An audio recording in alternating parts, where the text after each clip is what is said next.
डर्मेटोग्राफिज्म एक प्रकार का स्किन एलर्जी होता है ये। इसमें होता क्या है कि स्किन पर अगर कोई भी अगर ऑब्जेक्ट अगर फोर्सफुल अगर एक्सपोज करते हैं, तो जिस तरह से हम उस पर एक्सपोज करते हैं उस तरह का वहाँ पे स्वेलिंग हो जाता है, उसी जैसा वहाँ पर एक क्या बोलते उसका इरप्शन बन जाता है वहाँ पे। तो जैसे मान लीजिए सपोज स्किन है, अगर हम वहाँ पर फोर्सफुल अगर हम ऐसे वो ए लिखते हैं अगर बाय द अल्फाबेटिकल, तो ऐसे वहाँ पर ए जैसा डेवलप हो जाता है। अगर हम बी लिखेंगे तो वहाँ पर या सी लिखेंगे तो ऐसे, लेकिन ऐसे सीधा नहीं, तो उसमें क्या होता है रेड रेड जैसे ना वो स्वेलिंग जैसा हो जाता है ऐसा।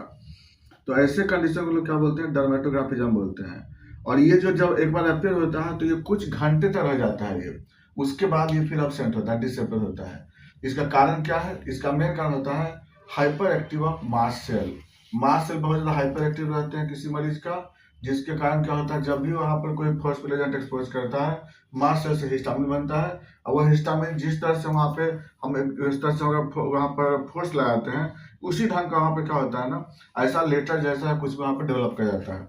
उसी कंडीशन को बोलते हैं डर्मेटोग्राफिज्म। अगर मान लीजिए कोई पेन से जगह ऐसे चला देते हैं, वहां पर अगर चला देते हैं तो वहां पे इस ढंग से आपको क्या है ना, वहां पे डेवलप हो जाते हैं।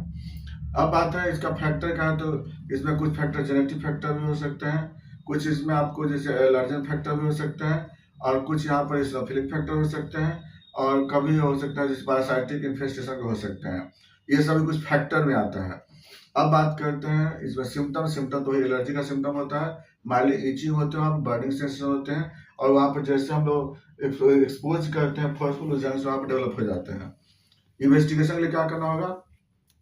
इसके लिए हम लोग आईजी कराएंगे, हो सकता है बराबर है, इसनोफिल का जांच कराएंगे, हो सकता है बराबर है इसमें, और बाकी कुछ कराने की आवश्यकता नहीं पड़ती है। उसका हम क्या करते हैं, स्पेशल पे एंटी हिस्टामिनिक ड्रग्स चलाते हैं, और साथ में फिर एंटी एलर्जन ड्रग्स भी देते हैं उसको। और लेकिन इसमें क्या होता है, होम्योपैथी दवा बहुत अच्छी काम करती है इसमें। आर्सेनिक अल्ब जो होता है ना, इसको हम लोग डेली पेशेंट को लोग एक नाइट में चलाते हैं पेशेंट को।